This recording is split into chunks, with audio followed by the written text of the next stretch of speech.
nin boqor ah ayaa wuxuu lahaa nin la taliye ah. la taliyuhu waa mu'mine ogow, waa nin qadarka aaminsan. maalin baa mar walbo ninkan boqorka ah ee balaayo ku dhacdo ama gabar ay ka dhimato, dhaawac soo gaaro, dhib uu yimaado, ninka maadaama la taliyaha uu yahay wasiirkiisa wuu u tagaa, madaxu u salaaxa, wuxuu yidhaahdaa usbur lacalahu khayr, inay khayr taha laga yaabaa. laakiin ninkan mu'min ma aha, boqorka ah kelimadii wuu dhibsanayaa. gabar baa ka dhimatay, ta loo yimaadaa la yihi lacalahu khayr, lacalahu khayr. war waa sidee? gabar baa iga dhimatay, lacalahu khayr, say khayr ku tahay? gabar baa iga dhimatay. ninkan waa doodayaa. hadhow haddana wiil baa dhimanaya, lacalahu khayr, usbur, sabir. ninki marka wuxuu xoogahaa dhibsaday ninkan iyo khayrka uu sheegaya, lacalahu khayrtiisan wuu yaro dhibsaday.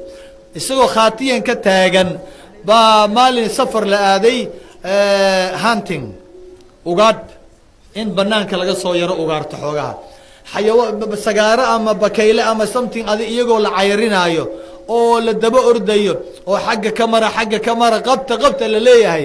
boqorka nin yaro ladana wuu ahaa, buurane ayaa wuu turaanturooday, kadibna wuu kufay. waxaa kufaya waa kii boqorkii. mar allaala markuu boqorkii kufay wuu dilaandiloobay, si u gadgadoomaayey hog ama god buu madaxa la galay. marka goduu ku dhex dhacay. intuu godka kusii socday far baa jabaysa, fartaa yar ayaa jabtay boqorkii. eeg, fartii baa jabtay, wuu xanuunsaday, dhiig baa ka da-aya, fartuna waa jaban tahay. ninkii la taliyaha caadadiisu maxay ahayd? lacalahu godkii buu kala hadlayaa, uu leeyahay boqoro waa lagaa soo bixinayaa godkane, sabir sabir lacalahu khayr. ninka waa xanuunsanaya, markaasuu saas usoo fiiriyey boqorki, markaasuu yihi war far baa ijaban maanta.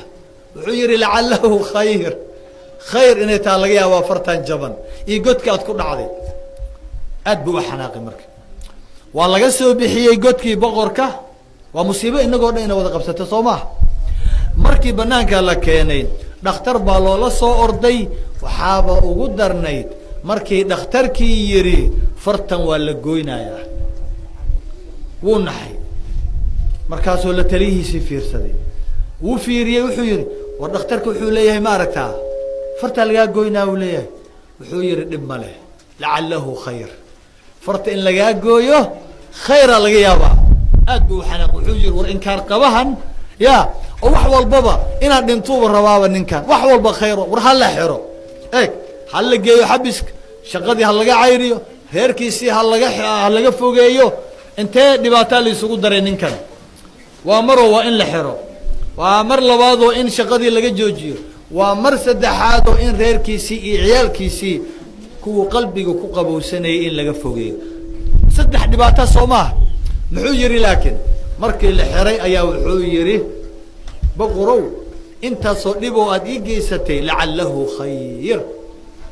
eeg, carabkiisa waxa uu bartay, carabkiisa hadalka wanaagsane uu bartay. fiiri, carabkaaga bar, carabkaaga waa inaad tababartaa, carabkaaga waa inaad khayrka bartaa. lacalahu khayr, wax walboo ku qabsada lacalahu khayr.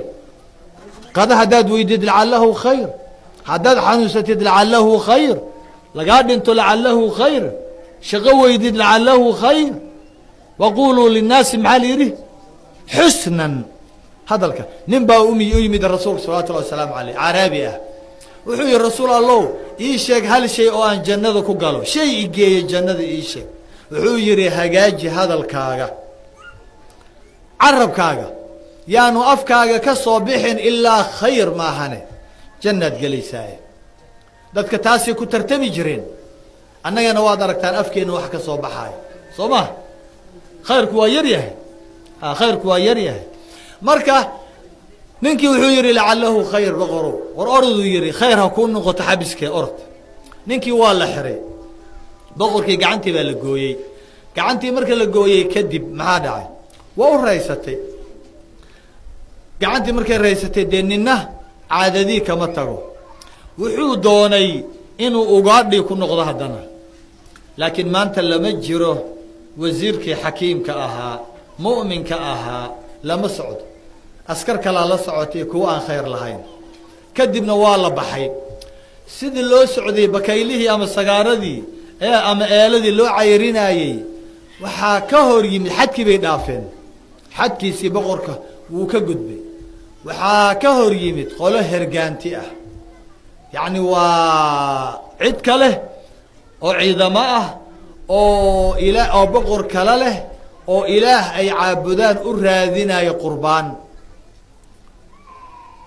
yacni qoladaas waxay caabudaa asnaan bay caabudaan sanamka marka sanad walba waxaa loo gowracaa qof insaan ah qof insaana la xirxirayaa kadibna waa la seexinayaa ninkii waa la gowracayaa dhiiggiisiyaa la marmarinayaa markaasuu ilaaha sanamka ah khayrkiisii soo daadinayaa haddii roob ay rabaan sanamkaa keenaaya webiga hadduu guro waa keenayaa roobkii guurkii farxaddii ama waxay gaaladu aaminsan yihiin wax ka jirana male laakiin ilaahay baa ku cadaabaya qolo marka ilaahoodii sanadkii baa la gaaray u raadinaya qurbaan oo ordaya ayaa waxay arkeen dee ninkan oo boqor ahoo iska cayilan oo buuran ya oo ay dadkoo yarna la socdaan geesiyaa laga galay askartii waaba carareenba bigtii horeba way carareen keligiibaa ma ordi kara ninkan marka waa la qabtay boqorkii waa la xirxiray garbaha la saartay sida sagaaradii ilaahay baa loo geeyey waa la hoos seexiyey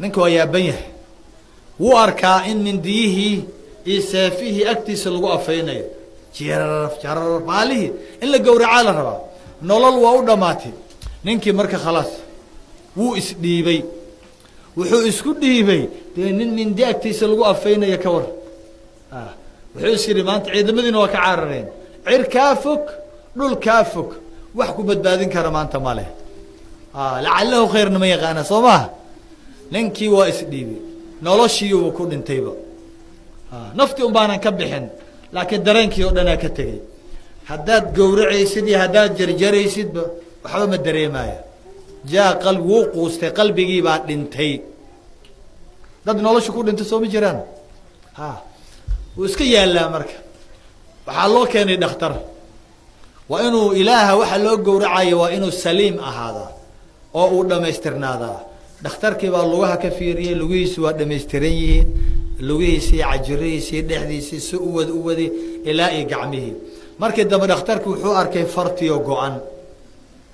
fartiyo go-an ayuu arkay markaasaa wuxuu or stop joojiya ninkan lama gowrici kara waa naaqis yani udxiyadan qurbaankan waa naaqis far baa go-an ilaahna looma gowraco wax naaqis ah yaa maqlaya hadalkaa dhakhtarku uu leeyahay boqorkii markaasaa noloshii baa kusoo noqotay dhaqdhaqaaquu bilaabay war ninka sidaa dhahaya ninkan lama gowracayo waa kii bal kor u fiiri waa dhakhtar ninkii baa dhaqdhaqaaq bilaabay waxaa la yidhi ninka hala furo dhulkiisiina ha ku noqdo ninkii waa ilahay baan kugu dhaariyey ninka marka xarkihii laga furay waxa ugu horeeya waa su-aalay ogaada waxa ugu horeeya oo qalbigiisa kusoo dhacaya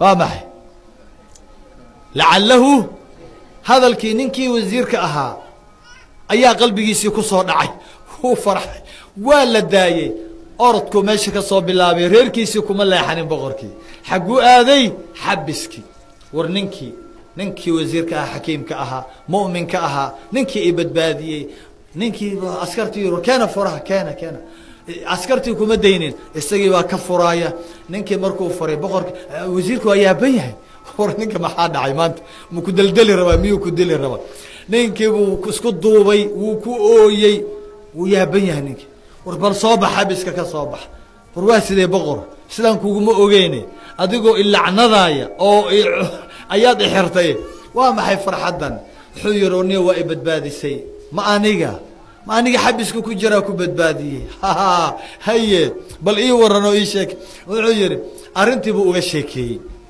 wuxuu yihi maalinkaa idhaysay lacalahu khayr fartaa la gooynayo lacalahu khayr inuu ilaahay khayr kaaga dhiga laga yaabaa wallaahi khayr buu ilaahay iiga dhigay waana i badbaadisay oo fartaas maanta hadday igu ooli lahayd maanta adduunye ma joogena waa la gowrici lahaa laakiin fartaas ayaa ilaahay ugu badbaadiyey laakiin su-aal baan ku weydiinayaa wasiirow markaan ku xirayey anigoo ku xiray shaqadaadii kaa cayriyey reerkaagii maaragtaaye kaa fogeeyey ayaad i tustay oo aad i tiri lacalahu khayr boqoro waxaad igu samaysay khayr inay ii taha laga yaabaa aniga taydii la garay laakiin xabiska waa maxay khayrka xabiska ku jiro waa maxay wuxuu yidhi maanta haddaan waad og tahay buu yidhi aniga nin geesi ayaan ahay daacad kuu ah kaama carareen markii ciidamadaasi qolada hergaantida ay ku qabatay maahi kuwan xaabadan fulayaalka ah ee kaa cararay maahi naftaan ku duldhigi lahaa ani adiga waa nala wada qaban lahaa